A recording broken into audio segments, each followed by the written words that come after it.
Seja bem-vindo a mais um vídeo nesse canal. Para quem ainda não me conhece, meu nome é Bruno Andrade e esse é o canal Realidade Bruta. Eu compartilho a minha realidade aqui nos Estados Unidos como um imigrante. Desde o Brasil, eu tenho acompanhado alguns youtubers aqui nos Estados Unidos e quando eu cheguei aqui, eu percebi que muita coisa que eu ouvia em vídeo, não era essa realidade. Decidi então criar esse canal para mostrar de fato, de verdade, como é a vida de um imigrante. E eu tenho compartilhado algumas coisas já aqui com vocês. E hoje quero falar sobre um assunto muito polêmico, mas infelizmente é uma realidade. Nós sabemos que estamos passando por um momento difícil aí com relação às deportações. Donald Trump está pegando firme aí contra os imigrantes para que eles saiam do país de uma vez por todas. É lógico que ele iniciou tudo isso através dos criminosos e pessoas que têm carta de deportação. Contratou mais juízes de imigração já treinados psicologicamente pelo governo para recusar processo, acelerar processo para que todo mundo seja enviado de volta para o seu país de origem. A nossa mão de obra, o nosso serviço não tem importância para os americanos, assim parece ser. Mas enfim, eu não tenho nada a ver com isso. Eu sou mais uma das pessoas que está aqui lutando por uma oportunidade, dando o meu melhor, respeitando a cultura dos americanos enquanto é permitido eu estar aqui. Mas em breve eu quero estar no Brasil de novo, independente de qualquer coisa. Mesmo que alguém me ofereça documento, eu quero retornar ao Brasil. Cada um faz sua escolha, cada um sabe melhor o que é melhor para a sua vida. E quando eu cheguei nos Estados Unidos, eu confesso para você que eu me iludi no começo, mas logo depois eu comecei a perceber a realidade de que essa é uma vida muito difícil e sacrificial para quem não é americano, para quem não tem documento, e eu não quis isso para mim não. Mas vamos lá, galera, preste atenção. Aqui existem vários advogados de imigração que têm falado aí através das redes sociais para que o imigrante ilegal não vá para um estado chamado Maine, que fica próximo da região onde eu estou. Eu moro no estado de Massachusetts, mais pra frente aqui, digamos, tem New Hampshire, que é outro estado, e na frente tem Maine. Fica em torno de 2 horas daqui da onde eu moro. E os advogados têm publicado nas redes sociais para não ir para o estado de Maine. Por quê? Assim como o estado de New Hampshire, e assim como o estado da Flórida, eles estão realmente parando as pessoas, pegando os imigrantes, levando preso e deportando, certo? Lá nessa cidade de Maine, nesse estado de Maine, não está sendo diferente. Lá também existe uma perseguição a todo e qualquer imigrante indocumentado.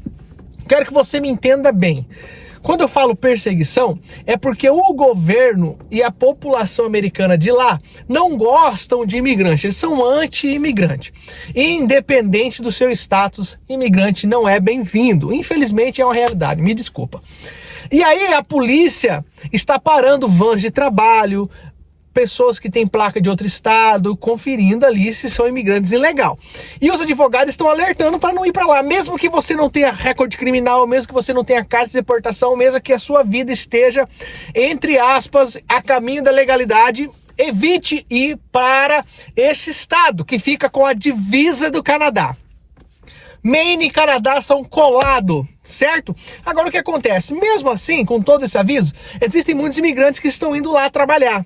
E esse é o grande problema, porque o governo e as pessoas estão reclamando que os imigrantes estão indo lá roubar o trabalho delas. Estão indo lá com as companhias daqui para pegar o serviço deles lá. E isso gerou um grande problema. Por conta disso, está tendo essa perseguição aos imigrantes. O que acontece? Antes de eu entrar no assunto principal, muitas companhias aqui são abertas através de imigrantes. Qualquer imigrante indocumentado, não importa o status, ele consegue abrir uma companhia, uma empresa que seja de pintura, de limpeza, de jardinagem, de carpintaria, não importa. Se eu quiser agora abrir uma empresa, simplesmente com o meu passaporte eu consigo abrir uma empresa e começar a prestar serviço aí de qualquer área. Mesmo que eu não tenha experiência, eu posso terceirizar isso, eu posso pegar o trabalho com alguém e passar para outra pessoa. Ou seja, abrir uma empresa é muito fácil aqui nos Estados Unidos. E o que acontece?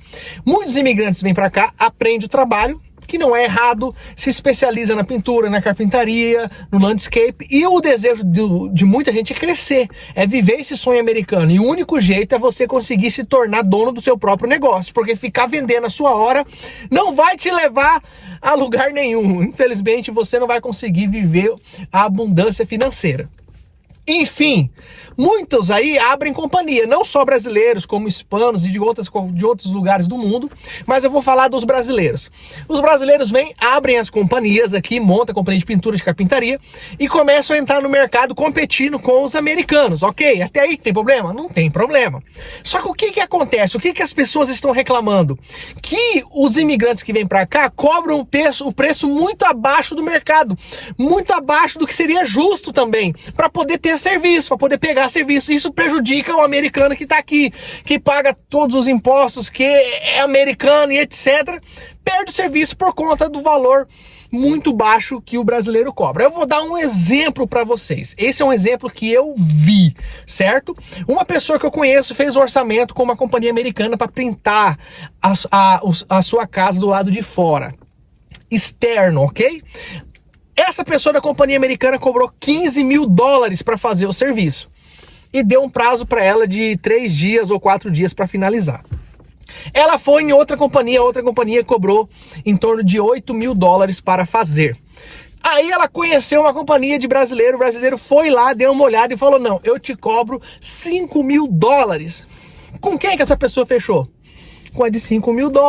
O preço muito abaixo, que se fizer o cálculo do tempo que ele gastou para fazer a pintura, do material, da mão de obra das pessoas que ficaram ali, no meu raciocínio não paga nem os 4 funcionários que ficaram durante 5 dias ali. É isso que eu tô dizendo.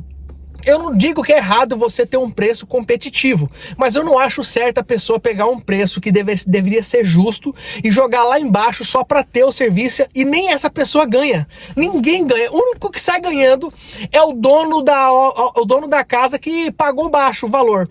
Só que às vezes ele até sofre consequências, porque quando você paga um serviço muito baixo em alguma coisa, pode ser que o serviço não te agrade, pode ser que o serviço não fique bom, aí você acaba saindo o molho mais caro que o peixe. Por isso que é muito interessante você valorizar a mão de obra e valorizar o preço justo. Por esses motivos que eles estão reclamando demais lá no Maine e não querem lá imigrante de jeito nenhum, porque estão tomando o trabalho dos americanos.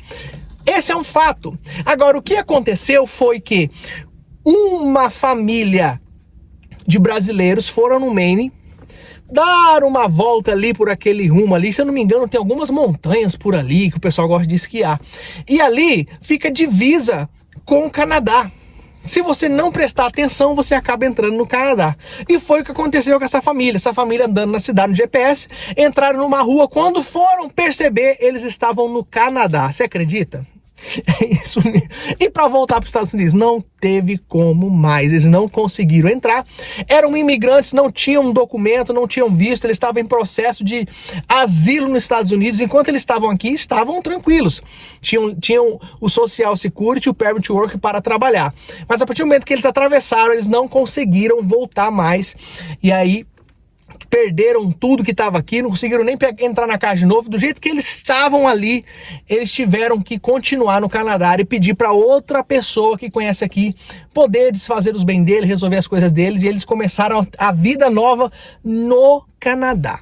Galera, isso aí é complicado e não é a primeira família aí que acaba com uma dessa. Eu, que sou imigrante, já sonhei várias vezes que eu estava no Brasil e não conseguia mais voltar para os Estados Unidos, porque é um medo que está no nosso coração com relação a isso, a gente fica preocupado. Outro caso que aconteceu foi de um mexicano que começou a namorar com uma americana, e ele estava aqui indocumentado, e ele começou a namorar com essa americana, e eles tinham um plano de casar, e essa americana via o quanto esse mexicano sofria com saudade da mãe, da família, e eles estão perto, né? México e Estados Unidos eram muito perto. A namorada desse mexicano decidiu fazer uma surpresa para ele, colocou ele no carro e foram. E ele falou: onde estamos indo? Não, era uma surpresa, é uma surpresa. Não falou pra ele. Durante um período da viagem ele dormiu e ela atravessou a fronteira Estados Unidos e México. Quando chegou no México, ela acordou ele e falou: ó, abre os olhos. Ele: onde nós estamos? No México. Ele: o quê? Eu não tenho documento, e agora? Como assim? Eu não posso voltar mais. Gente, ele ficou totalmente desesperado. Eu não sei se tinha um sentimento de alegria e de tristeza, mas eu sei que ele ficou indignado e realmente ele não teve como voltar. A esposa, futura esposa dele, voltou para os Estados Unidos sozinha e ele teve que ficar lá no México. Isso acontece demais. Por isso a gente precisa ter as precauções necessárias, andar certinho conforme a lei, esperar o processo correr, o juiz assinar o seu asilo ou negar e você seguir a sua vida em frente, respeitando cada vez mais as leis dos Estados Unidos e a cultura dos americanos. Nós somos imigrante. Quem tem que se adaptar aos Estados Unidos somos nós. Quem tem que se adaptar a essa realidade somos nós. E o tempo do imigrante aqui é curto. Quem está em processo aqui, quem está na justiça aqui, tem de 4 a 6 anos aqui. Então você tem que trabalhar esse período, guardar o dinheiro, fazer sua vida, porque a hora que chegar o momento de ir, tem que ir embora. Tem que ir embora. Essa é uma oportunidade que a gente recebe e nós temos que abraçar ela e ser honesto com ela. E vamos seguir em frente. Mas galera, muito obrigado por ter ficado até aqui. Deus abençoe sua vida, sua casa, sua família e até o próximo vídeo.